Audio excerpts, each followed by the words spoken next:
Thank you, President John. Red Cross as a global entity needs no introduction. New Zealand Red Cross is part of the world's largest humanitarian network, which is the Red Cross Red Crescent Movement, and has been providing its services in New Zealand since 1915. At the start of World War I, Red Cross Group began collecting money and medical supplies for the New Zealand troops overseas. Governor General Lord Liverpool arranged a meeting to officially coordinate these groups, and on the 10th of November 1915, the New Zealand branch of the British Red Cross came into existence. Among the various initiatives the New Zealand Red Cross has taken on board, today's presentation will give us an insight into the Refugee Journey Settlement program in New Zealand. On behalf of the Rotary Club of Wellington, it's my pleasure to welcome Janice Coldicott as one of the representatives of the New Zealand Red Cross team who currently runs the Refugee Settlement program in Wellington. Janice Coldicott is the Pathway to Settlement Manager at Wellington and has been with Red Cross for more than 2 years, managing client servicing teams. The team, along with trained volunteers, support former refugees on their arrival in Wellington. This happens after a period of 6 weeks at the Mangere Refugee Resettlement Centre on their arrival in New Zealand. Janice previously worked as victim support. I would like to welcome Janice to speak a few words about the whole program. Thank you. Thank you, Samir, and thank you everyone for inviting me along today. My colleague Jake, who I would have relied on to talk more than I, has abdicated that responsibility to me due to family illness. So, yes, as Samir said, Red Cross is known for many things. Here today, I'm here to talk about the refugee program, the settlement program.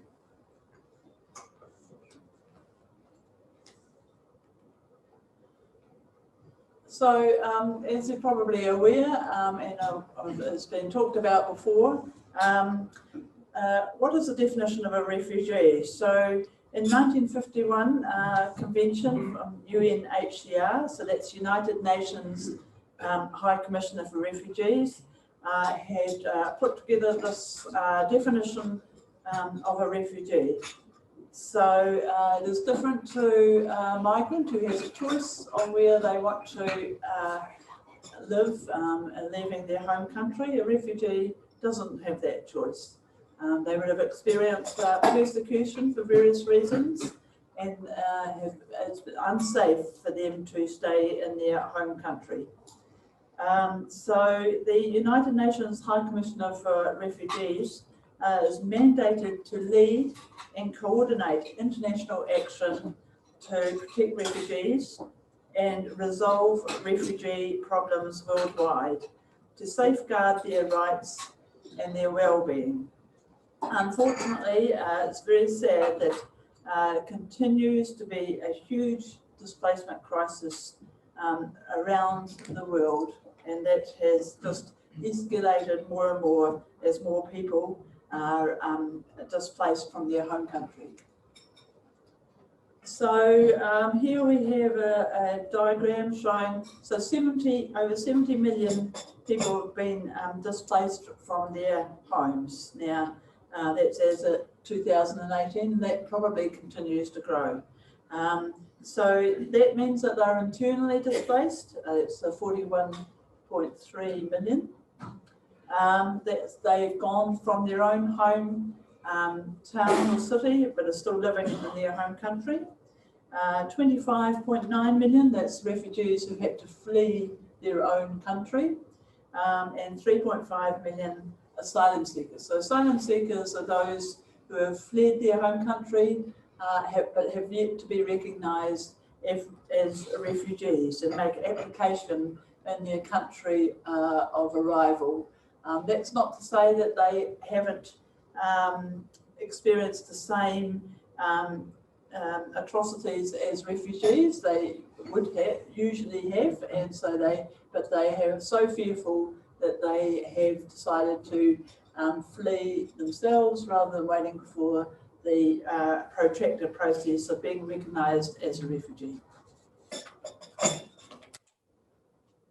So refugees, these are the common countries that they come from, fairly widespread around the globe, through the Middle East, through Africa, Myanmar, Colombia, and many other areas there. In Wellington, we tend to see refugees from Afghanistan through the Middle East, Somalia, Sri Lanka, Myanmar, Colombia, and Palestine. They are the main areas that we in Wellington receive refugees from. The large number of arrivals or refugees come from Syria, and here you can see also Afghanistan and South Sudan. Interestingly though, Sudan itself is one of the top countries hosting refugees. Now, for some years, as you'll be aware, Turkey receives large numbers, and the other countries there are still quite significant numbers. Could you read those out, because we can't all Yep. read them from the back? Okay, sorry, do you want me to go back? No, That one? Yes, so top countries hosting refugees, one is Turkey, and then the next one's Pakistan, Uganda, Germany, and Sudan.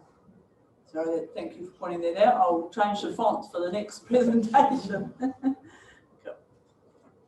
So what happens with the refugee journey? As we've talked about before, it can be sudden and unplanned, and we've seen many media pictures, there's desperate people in such situations that they will risk their lives and often large sums of money to escape their country. There'll be clearly family separation. Some members of the family may be able to leave their country, others are left behind, and that can include children and siblings.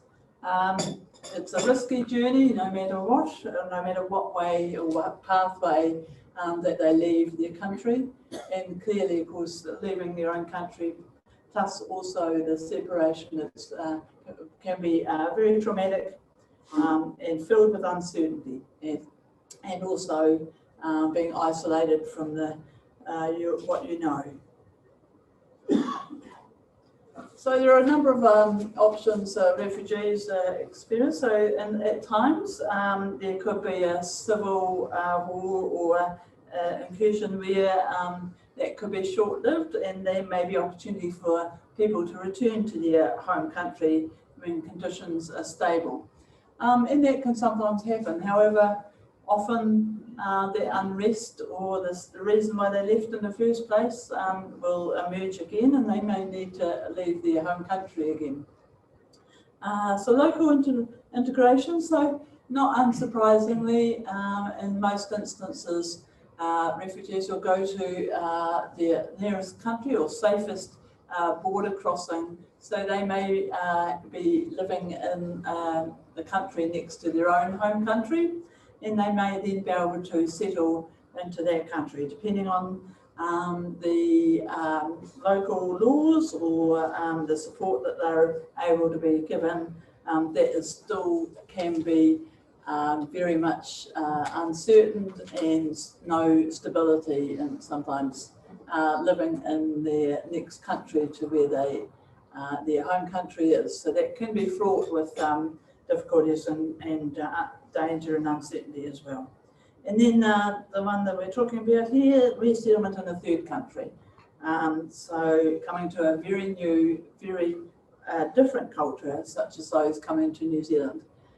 So for many former refugees coming to New Zealand, they won't know much about about New Zealand, and they will be told that they'll be coming here if they've been selected to do so, but they won't know much beyond perhaps that it's at the bottom of the world, really. So, so how do they come to New Zealand? So there is criteria that Immigration New Zealand have, and there are various categories, and one of those is high-risk category, women and children. So Immigration New Zealand do have a focus on that, or people who have some health or complexities will also be looked at. So UNHCR put forward names of refugees who they have deemed eligible to be as refugees, and the New Zealand government will then go back and run security checks and then decide on who will be accepted into New Zealand. And then after often some quite lengthy period, they will arrive in New Zealand. And as the Mayor said, they come to the Mangere Refugee Resettlement Centre in Auckland, where they will spend 6 weeks as part of their orientation. And then while they're there, they'll start English classes, the children will attend on-site school, there's medical checks and also mental health services available to them. Everything's provided, accommodation, they're in the accommodation there, food's provided, they have a caseworker, and they'll start to get a little bit more familiar with New Zealand services and how things operate here in New Zealand through that time. And then they will come to their settlement location, where Red Cross then take over the settlement process. So we are in New Zealand are the primary organisation for settlement. We have been that for a number of years. Our programs include Pathways to Settlement, of which I'm the manager, so that is focused on the settlement of the new arrivals. There's a Pathways to Employment team that supports people in employment. We have in Wellington, Refugee Trauma Recovery. There's a specialist mental health service under Red Cross, and they support former refugees at any time, and that's around trauma experience. So they're not a crisis mental health service, they are specifically supporting former refugees with what they've experienced in the past. And another important one, service within Red Cross, is restoring family links. So that means that families here, if they've lost touch with family members overseas, they're restoring family links, assist with providing that contact. So we have various settlement areas which have been slightly expanded recently, although COVID has put a stop to some of that expansion. But those are the settlement areas that Red Cross are working in. So the Pathways to Settlement, so we support families for up to the first 12 months, sometimes a little longer, in their settlement journey, and volunteers are part of the team that really support the new arrivals in their settlement. So for me, for the team that I manage, it's some kind of more pragmatic, sort of practical sorts of things that are done with the arrivals. That's including making sure that they're enrolled with their local GP, school enrolments, English classes. We also have an orientation program locally. This runs for 6 sessions, so that they rehear some of the information they got in Mangere, but also it's a local flavour with either speakers or ourselves presenting at that orientation. The volunteer role is more a psychosocial sort of role in terms of familiarising them with the area, taking them out and about, spending time with them, perhaps evenings or on the weekends, whereas ours is much more focused through the business week. So that support is looking at what's required for them, so that's individualised support. As I say, if there's some health needs, then we'll get them to the GP as quickly as possible. Sometimes there's a requirement for immunisations to be followed up with, making sure that they know how things work in their house. So for some, there might be things they're unfamiliar with, even how an electric stove works or how the heat pump works. I don't even know how the heat pump works, so that baffles me. So, you know, some of those practical supports, things that we take for granted, so that they need some knowledge and support around how the New Zealand health system works. Again, that's a complex beast, I think. So here in New Zealand, that's quite different to many countries overseas. That your pathway through the GP and then specialist or hospitals. So it's quite different. And the schooling, you know, some people get quite baffled about the schooling process here, where they say their children aren't learning anything because they're sitting around having fun and playing, and it's not the rote learning that they might be used to in other places. And then also linking in with their own communities if they wish, with their own backgrounds and ethnicities.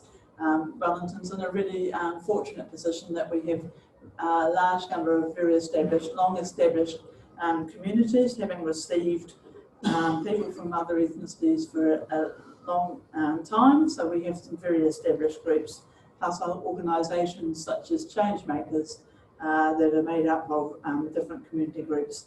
So Red Cross's role is to help in informing and advising and providing information that they can become familiar with, so that they know who to contact for various things. That might be work and income, when they need to go to the doctor, it's engaging with their housing provider, all those sorts of things we provide information on. Our goal is towards empowerment and independence. And also we're not the experts in everything, so we will make referrals to other organisations when that's needed. So the other team, the Pathways to Employment program, helps people and into employment or training and education. So this may not be a priority to begin with, but Pathways to Employment don't have a time limited period like we do with the settlement program. So as long as they continue with receiving a benefit, Pathways to Employment will take former refugees onto their books anytime into the future. So they help with and support plans for career goals, assessing their skills, giving them expertise for the CVs, coaching them on interviewing, and then matching them with like-minded employers who want to support former refugees. And as I mentioned before, refugee trauma recovery under the Red Cross banner, so they have a number of specialists to support people in overcoming their trauma or being supported through that. And often that doesn't really manifest for a period after they've been settled either. So again, they work with anybody who's a former refugee and not time limited either. So this is a bit like their pathway, can be up and down. You know, initially they realise that they're in a safe country and that it's a fair country and they don't have to have the same concerns that they would have experienced in the past. And then, you know, they may have a dip when things get really challenging and after a period of time. So I guess as for anybody, there are ups and downs. But hopefully, you know, one of the really special things around New Zealand is how accepting we are of people, and what and that you know, we're here to support them and getting comfortable with their new country. So there are clearly, I mean, there are challenges, and so the common challenges is language. For many, the English is not at all in what they're with, so English language, schools and classes around the Wellington area are there to provide that support. Weather can be a challenge, and I've been told by some clients from Myanmar that New Zealanders talk a lot about the weather because we have a lot of weather to talk about, really. In the country such as Myanmar, the weather's the same throughout the whole year, so they don't really talk about it. So it's certainly a topic of conversation. Challenges around what the future might hold, but also what they've experienced in the past. As I mentioned before, schooling and education is quite different here. Another challenge is a change of role and that kind of equity of a male-female's role in New Zealand can be quite different to what people experience overseas, where there can be quite a, not only a hierarchical, but I guess, you know, the gender roles can be quite defined and quite different to what we're used to here. What does that picture depict? I'm not really sure what that depicts. Perhaps the coming together of family. I guess one of the struggles is some of the legislation. So parenting and the legislation that we have in New Zealand for families can be quite different to what they are used to in terms of disciplining their children. So that can be quite challenging. The challenges, as I mentioned, that families are split. And there'll still be family members back in the home country or other countries experiencing really difficult times. So, those contacts by the family can be really stressful. And that one's around the medical system, as I mentioned before, is can be one of the challenges. And quite difficult. Often, particularly if they've been in refugee camps for a number of years, which can be the case, their health needs are quite high when they arrive in New Zealand, and that can be quite a lot of things that need to be attended to. Not least is teeth, often dental work, sometimes eyesight, and other complaints. So these challenges are all there, but we know that former refugees have overcome huge challenges to get to New Zealand. They've come through adversity in the past, and they will continue to do so. And as for any parent, they want the best for their children, and that's one of their main drivers as well. And they can make significant contributions to New Zealand on their settlement. So we work, as I said before, as a strength-based approach. We know what their strengths are and what they've gone through, and that we move them towards independence. We are very clear on our boundaries that women, we work with them, and what we can and can't help with. Housing is often a big one, especially in Wellington, where the rents are extremely high. And the lack of social or limited social housing availability has been a constant over the last couple of 3 years. But we're very clear in the work that we do, and that it is an initial support. We understand their situations. Many of the staff are from overseas themselves or former refugees. We have language support, so any of the former refugees are coming in will have people that speak their language and know their culture. The learning that they get is experiential, so they actually are in the midst of it. We don't ask questions that will be intrusive or want to know their story. That's for them to tell us if they want to or when they want to. So our main aim is to get that feeling of support, safety and connection, so they can start on their new life in New Zealand. So that's what we're here for, and it is really gratifying work. And I know that the staff are passionate with the work that they do, and you get some wonderful outcomes and results from us supporting the families. Thank you.